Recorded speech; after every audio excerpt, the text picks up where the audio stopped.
আজকে আমি কি করলাম না করলাম তোমার ভিডিও শেষ পর্যন্ত দেখো, তাহলে বুঝতে পারবা। হ্যালো এভরিওয়ান, তোমরা সবাই কেমন আছো? আশা করি অনেক ভালো আছো। তো আশা করি তোমরা ভিডিও থাম্বনেল দেখে সব কিছু দেখে বুঝতে পেরে গেছো আমি আজকে কোথায় যাচ্ছি। তো আমি এখন যাচ্ছি জিয়াগঞ্জে, ঠিক আছে। জিয়াগঞ্জ থেকে আমি এখন বেরিয়ে যাবো আমার মানে নৈহাটি বড় মার কাছে, ঠিক আছে। তো এখন আমি চলে গেলাম, তোমার টোটোতে আছি এখন আমি। তো বেকার টোটো থেকে নেমে গেছি আমি, এখন টোটো থেকে নেমে চলে এলাম আমি জিয়াগঞ্জ স্টেশন গাইস, ঠিক আছে। এখন রাত বাজছে 11টা গাইস প্রায়, ঠিক আছে। তো আমি এখন ওয়েট করার পর কিছুক্ষণ আমি ওয়েট করার পর আমি ট্রেনে চেপে গেলাম গাইস ফাইনালি। তো ট্রেনে গাইস কিন্তু প্রচণ্ড ভিড় গাইস, ঠিক আছে। ট্রেনে কিন্তু প্রচণ্ড ভিড়। আমি পুরোটাই মানে মোটামুটি বলতে গেলে 3-4 ঘন্টা তো প্রায় হয়ে যাবে গাইস, 3-4 ঘন্টা বেশি গাইস, ঠিক আছে। 3-4 ঘন্টা বেশি আমি ওয়েট করছি ট্রেনে দাঁড়িয়ে দাঁড়িয়ে গাইস, ঠিক আছে। তো ফাইনালি আমি নৈহাটি চলে এসেছি। এতক্ষণ ওয়েট করার পর আমি নৈহাটি চলে এসেছি গাইস। আমি তো খুব খুশি গাইস। এবার মায়ের আমি পুজো দেবো, মানে এটা একটা আমার মানে খুশি, ঠিক আছে। এখন প্রায় বাজছে ভোর 4টে গাইস, ঠিক আছে। ভোর 4টে বেজে গেছে। আর মন্দির খুলবে তোমার মোটামুটি ওই 7:30, ঠিক আছে। 7:30-8টার দিকে খুলবে মন্দির। আমরা খুব তাড়াতাড়ি চলে এসেছি, মানে খুব ভালো লাগছে, দেখতে পাচ্ছ এই যে। তো গাইস পুরো রাস্তা কিন্তু গাইস পুরো ফাঁকা গাইস, দেখতে পাচ্ছেন নৈহাটি লেখা আছে এই বোর্ডটাতে গাইস। আমরা স্টেশনের বাইরে আছি কিন্তু, ঠিক আছে। তো দাঁড়িয়ে আছি আমরা, এখানে চাটা খাওয়া হয়ে গেলো আমাদের। এদিকে আমরা পুরো মানে এই রাস্তা সোজা চলে যাবো, পাশেই থাকবে মন্দির গাইস, ঠিক আছে। তো মন্দিরের পাশেই আমরা এবার একটু মানে ঘুরবো, মানে এত রাত মানে এত ভোরবেলা তখন তো থাকবেই না, বাট ঠিক আছে। আর হ্যাঁ, একটা কথা তোমাদেরকে আমি বলতে পারিনি গাইস, ঠিক আছে। আমার সাথে আছে আমার দিদি, ঠিক আছে, আর জামাইবাবু আছে গাইস, ঠিক আছে। তো রাস্তা দিয়ে আমি এখন হাঁটছি গাইস, ঠিক আছে। কতক্ষণ আমি হয়ে গেলে পৌঁছাবো গাইস, মানে যতক্ষণ না পৌঁছাবো আমি মানে জানটা মোড়ো ঠান্ডা হবে না গাইস, ঠিক আছে। এখন মানে ভাবছি আমি কতক্ষণে পৌঁছাবো, এটাই ভাবছি আমি গাইস, ঠিক আছে। তো ফাইনালি গাইস আমি গঙ্গার কাছে চলে এসেছি গাইস, ঠিক আছে। গঙ্গাতে আমাদেরকে চান করতে হবে গাইস। আমি চানটা আমি করে নেবো, তো দেখাচ্ছি, তো দেখো তোমরা গাইস। গাইস তো আমাকে মানে দেখতে পেলে তোমরা খালি গাইস।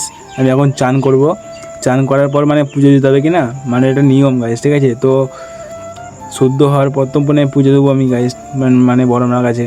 এটাই আমার একটা বড় কর্তব্য গাইস, ঠিক আছে। এইটি পরেই গাইস আমি জলে নেমে গেছি এখন গাইস। আমি ওকে ডুবটা মারতে হবে। ফাইনালি গাইস আমার চান হয়ে গেল গাইস, ঠিক আছে। চান হয়ে যাওয়ার পর আমাকে দেখতে হয়েছে আমি খালি গেছি, আমি কিন্তু জানে কিন্তু ভাই কিছু নাই। তো ফাইনালি গাইস আমি ফ্রেশ হয়ে গেলাম গাইস, ঠিক আছে। তো আমি ড্রেস চেঞ্জ করে নিলাম। তো ড্রেস চেঞ্জ করার পর দেখতে পাচ্ছি গঙ্গাতে কিন্তু আস্তে আস্তে লোক মানে বেড়ে যাচ্ছে গাইস, ঠিক আছে। তো আমি এখন রেডি হয়ে গেছি, আমাকে এবার জুতো সব খুলতে হবে। তো আমাকে কেমন লাগছে কমেন্টে কিন্তু অবশ্যই বলবে। তো ফাইনালি গাইস তোমরা লুকটা দেখতে পাচ্ছ গাইস, তো মানে ভোর হয়ে গেল গাইস, ঠিক আছে। আস্তে আস্তে ভোর হয়ে গেল। তো ফাইনালি গাইস এই মন্দিরের দিকে আমরা রওনা দিচ্ছি, দেখতে পাচ্ছ তোমরা। এবার আমাকে ভাই মানে পুজো দিব, এবার আমাকে মানে জুতোর মধ্যে সব খুলতে হবে, ব্যাগ ট্যাগ সব রাখতে হবে। তো রাস্তাতে এখন হাঁটছি গাইস, রাস্তাতে কিন্তু একটা লোক নাই গাইস, ঠিক আছে। তো ফাইনালি গাইস আমি লাইনে দাঁড়িয়ে গেছি এখন। লাইনে কিন্তু গাইস প্রচণ্ড ভিড় গাইস, তোমাদের দেখাচ্ছি দাঁড়াও। এই যেদিকে আবার বৃষ্টি শুরু হয়ে গেছে গাইস, ঠিক আছে। বৃষ্টি শুরু হয়ে গেছে। এইদিকে দেখো আমি এদিকে ডাললে দাঁড়িয়ে আছি, ঠিক আছে। এদিকে ভিড় দেখো গাইস, আমরা আগে এসে লাস্টে হয়ে গেলাম গাইস, মানে এটা মানা যায় বলো। আর আমি এদিকে খালি পায়ে গাইস হাঁটছি গাইস, মানে দিদি একটু ঘুরলাম গাইস, মানে লাইনে দিদিতে দাঁড়িয়ে আছে, এদিকে আমি একটু ঘুরে নিলাম।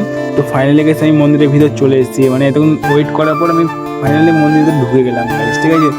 তো মানে ঘুম নষ্ট করার পর মানে মায়ের কাছে এসেছি, এটাই আমার একটা মানে বড় একটা মানে ব্যাপার, ঠিক আছে। দেখতে পাচ্ছ ভিড় দেখো গাইস, মানে ভিড় দেখলে মাথা খারাপ গাইস। আর এই জায়গার সিস্টেমটা কিন্তু খুব ভালো করেছে, মানে আমার মানে দেখে খুব মানে ভালো লাগলো। মানে লোকের দিক দিয়ে এসে মানে মানে অসাধারণ গাইস, ঠিক আছে। তো মায়ের মন্দিরের সামনেটা আমি কখন যাবো তাই ভাবছি গাইস। আমাকে এদিক দিয়ে গোলপাক ঘুরতে হয়েছে এখন গাইস, ডাললে এখন আমি ঘুরছি এখন, মানে এটাই মানে আর কি বলবো তোমাদেরকে। তো তোমরা ভিডিওটা শেষ পর্যন্ত দেখো, তাহলে সব কিছু বুঝতে পারবে গাইস, ঠিক আছে। আমি বড় মায়ের সামনে ঢুকে গেলাম এখন আমি এবার। তো এবার বড় মাকে দেখতে পারবে গাইস, দেখতে পাচ্ছ তোমরা। এই যে গাইস বড় মা গাইস, কতজনা ভিডিও করছে গাইস, দেখো ভাইরাল সেই জায়গাটা গাইস, ঠিক আছে। মানে সেই লাগে সেই মানে অসাধারণ গাইস, মানে খুব ভালো লাগছে খুব, মানে আমার জানটা পুরো হালকা হয়ে গেল গাইস। মানে এখানে আসলে পরে সব মানে সব কিছু মানে যা বলবার তাই মানে হয়ে যাবে। আর হ্যাঁ গাইস, এটা কিন্তু গাইস ধর্ম যার কর্ম কিন্তু সবার গাইস, ঠিক আছে। এটা হলো মানে এখানকার নিয়ম গাইস, ঠিক আছে। ধর্ম যার কর্ম সবার। দেখতে পাচ্ছ গাইস, এবার আমরা লাইনে মানে এইদিকে দাঁড়িয়ে আছি, ওদিকে মানে দড়িতে এখানে করা আছে গাইস, দেখতে পাচ্ছ। তো গাইস মানে ভিড়ের মধ্যে মানে টিকা যাচ্ছে না গাইস। পুজো দেওয়া হয়ে গেল আমার ফাইনালি। তো পুজো দেওয়া হয়ে যাওয়ার পরে এখন বেরিয়ে পড়লাম, ঠিক আছে। এবার তোমাদের দেখাবো যে আমি বাইরেকার মানে মন্দিরের দৃশ্যটা গাইস, দেখো তোমরা। এই যে গাইস মানে অসাধারণ গাইস, আমি এই জায়গাটা থেকে চলে যাব, মানে মন চাইছে না যে আমি চলে যাবো গাইস, ঠিক আছে। দেখতে পাচ্ছ আমি এবার ব্যাগ ম্যাগলি সব রেডি হয়ে গেছি, ব্যাগগুলো সব রেখেছিলাম। এটা সকালবেলা ভিউ গাইস, ঠিক আছে। সকালবেলা ভিউ তোমরা দেখতে পাচ্ছ, মানে অসাধারণ লাগছে গাইস। মানে এই জায়গাটাতে আবার যে কবে আসবো মানে ভাবতে পারলাম না গাইস। তো আমি ফাইনালি স্টেশন চলে এসেছি, বাড়ি যাবো বলে। তো তোমরা দেখতে পাচ্ছ। তো ভিডিওটা কেমন লাগলো লাইক শেয়ার কমেন্ট অবশ্যই করবে, ঠিক আছে। আর কারা কারা মোহাইটি এসছো কমেন্ট বক্সে অবশ্যই বলবে। তো দেখো তোমরা, মানে অসাধারণ ভিউ দেখতে দেখতে আমি এখন বাড়ি চলে আসছি। তো দেখা হবে কোনো নেক্সট ভিডিও, টাটা।